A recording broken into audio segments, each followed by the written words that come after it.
Hello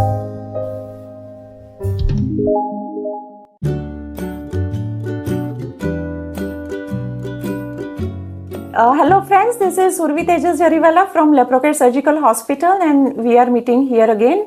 અને हमारा जो लास्ट वीडियो हमने पब्लिश किया था वो 1000 रिव्यू हमने क्रॉस किए थे उसका वीडियो, उस वीडियो में हमें बहुत सारे व्यूज़ मिले हैं, बहुत सारे लाइक्स मिले हैं, बहुत सारे कमेंट्स मिले हैं and we are truly thankful for such overwhelming response.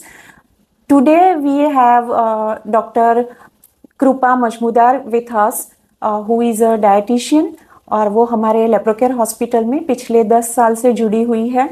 Madam rose hospital आती है और हमारे जितने भी इंडोर पेशेंट्स हैं जिनकी सर्जरीज हुई है या जिनका कोई मेडिकल ट्रीटमेंट चल रहा है, तो madam particularly for that operation और for that medical problem madam patients को एडवाइस करती है कि वो उनको क्या खाना चाहिए, क्या नहीं खाना चाहिए. और मैडम का रोज़ दिन में एक बार सारे पेशेंट्स का राउंड होता है. सो वी वेलकम कृपा madam. And today the topic that we have selected, it is regarding gut health. Now to be frank, मैं खुद सोशल मीडिया में, न्यूज़पेपर में हम पढ़ते हैं, सुनते हैं कि gut health is very important, पर ट्रूली स्पीकिंग मुझे खुद को भी एग्जैक्ट आइडिया नहीं है कि in real sense what the gut health is.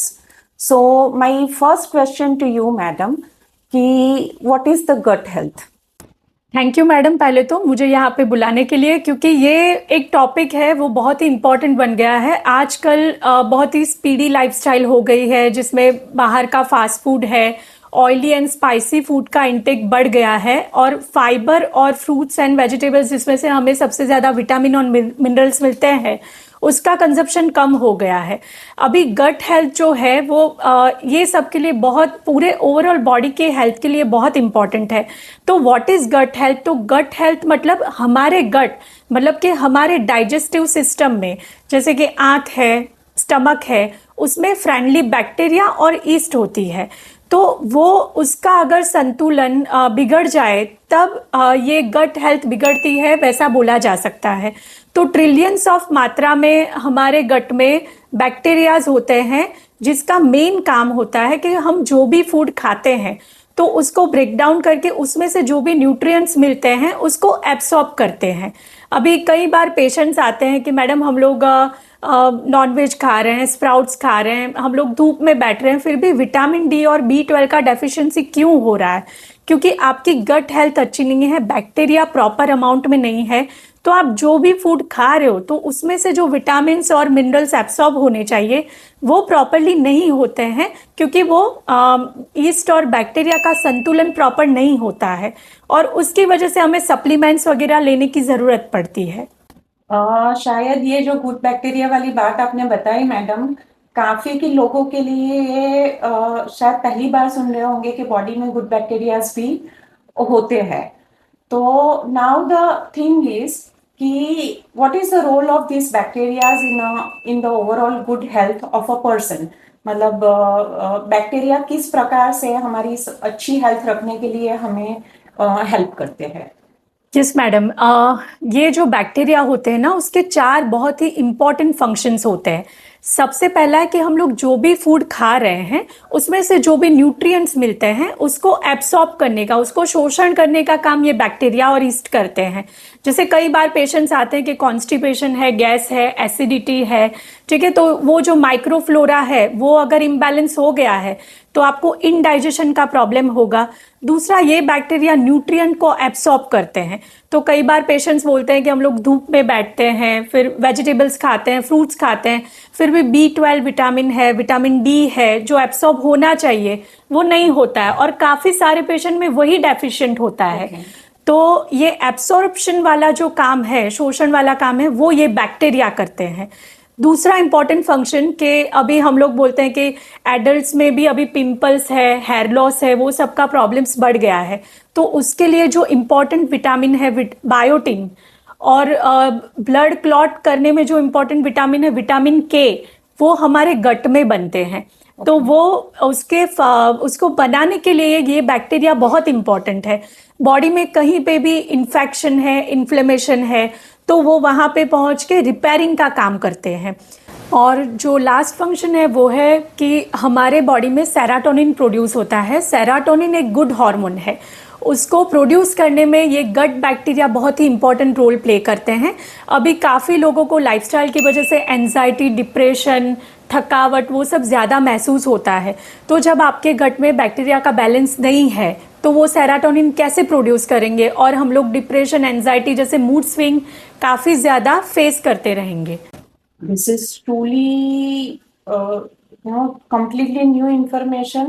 I didn't know कि डिप्रेशन और मूड स्विंग्स जैसे जो मेंटल डिसऑर्डर्स है, those are also related to gut health. Yes. तो now the basic question is कि अगर मुझे अपनी गट हेल्थ अच्छी मेंटेन करनी है, because it is related to so many other things in our body. तो what am I suppose to do? मुझे अच्छी गट हेल्थ मेंटेन करने के लिए मुझे अपनी तरफ से क्या करना चाहिए? सबसे पहले तो फर्मेंटेड फूड, ठीक है, जो भी आथे वाली चीज़ें हैं जैसे इडली है, इदड़ा है, डोसा है, उसको घर पे फर्मेंट करके उसको आप डेली लाइफ में यूज़ कर सकते हैं। दूसरा, हम पुराने टाइम में हमारे दादी मम्मी वैसे फर्मेंट किया हुआ सलाद हमें देते थे। जैसे गाजर है, कैबेज है, उसको चॉप करके उसमें नमक और नींबू डाल के आप फर्मेंट करने के लिए रख लीजिए और 2 से 3 दिन बाद उसको खा सकते हैं। अभी विंटर चल रहा है तो आपको पता होगा आंबा हलद मिलती है, ठीक है, तो वो जो टर्मेरिक वगैरह है उसमें भी आप नमक नींबू डाल के खा सकते हैं, तो आपके गट बैक्टीरिया इंप्रूव होंगे। अभी मार्केट में भी बहुत सारे प्रोबायोटिक फूड अवेलेबल है, जैसे लस्सी है, दही है, तो वो आप डेली लाइफ में इंक्लूड कर सकते हैं। स्पेशली जब आप कोई लंबी बीमारी से गुजर रहे हैं, जैसे कैंसर है या फिर इंटेस्टिनल ऑब्स्ट्रक्शन है, जिससे बहुत ज़्यादा एंटीबायोटिक आपको लेनी पड़ रही है, तो एंटीबायोटिक से हमारे गुड बैक्टीरिया भी किल होते हैं बेड के साथ साथ। तो उसको इम्प्रूव करने के लिए हम प्रोबायोटिक दही, लस्सी, छाछ वो सब डेली डाइट में इंक्लूड कर सकते हैं। जिसको हाइपरटेंशन नहीं है वो आचार भी ले सकते हैं, क्योंकि आचार is the best fermented food जो घर पे बनते हैं। दूसरा, फर्मेंटेड फूड के साथ हम बैलेंस डाइट रखें और उसमें स्प्राउट्स है, सलाद है, वैसे फाइबर रिच फूड का इंक्लूजन ज़्यादा करें। और मेक श्योर कि आपकी लाइफस्टाइल अच्छी हो, आपके सोने का टाइम, उठने का टाइम, वो सब भी आपकी माइक्रोफ्लोरा पे इफेक्ट करता है। तो आप ओवरऑल लाइफस्टाइल इंप्रूव करें, बैलेंस डाइट लें और फर्मेंटेड फूड प्लीज़ इंक्लूड करें अपने डाइट में। ओके मैडम, तो the conclusion which I am drawing is कि हम ये जो सोशल मीडिया की इन्फ्लुएंस में या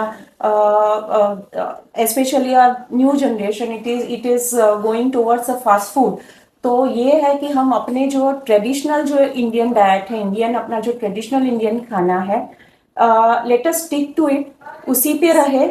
ठीक है, कभी मन किया तो हफ्ते में एक बार, 15 दिन में एक बार कभी फास्ट फूड, पिज्जा, बर्गर खाया क्योंकि सबको अच्छा लगता हाँ, है, राइट। पर बाकी के दिनों में मतलब हम जो अपना जो हमारा दाल, चावल, सब्जी, रोटी, डोसा ये सब खाए, अच्छे रहे, हम अच्छे रहेंगे तो हमारे बच्चे भी वही खाना खाएंगे, हमें देख के सीखेंगे। क्योंकि हॉस्पिटल में भी मैं देखती हूँ कि कितने सारे स्पेशली जो बच्चे हैं, टीनेजर्स या जो कॉलेज गोइंग स्टूडेंट्स जो एडमिट होते हैं, तो उनकी मम्मीज मुझे बोलती है कि मैडम आप इनको बोलो कि ये रोज बाहर का खाना ना खाए। तो नाउ हमें आज पता लगा है कि गट हेल्थ जो मैं पहले कैजुअली लेती थी, वो एक्चुअली बहुत इंपॉर्टेंट है। Right. तो let us take care of our health. Madam, thank you so much. आज का session was really informative. Gut health वो भी आज के ज़माने में, क्योंकि पहले इंडिया में कभी नहीं था उतना लोग फास्ट फूड खाते हैं, पहले कभी परेशान नहीं होते थे उतना गट रिलेटेड प्रॉब्लम्स की वजह से परेशान होते हैं। और आपने जो आज बताया, आई होप कि सबको बहुत काम में आएगा कभी ना कभी। And thank you so much for your discussions here today. Thank you.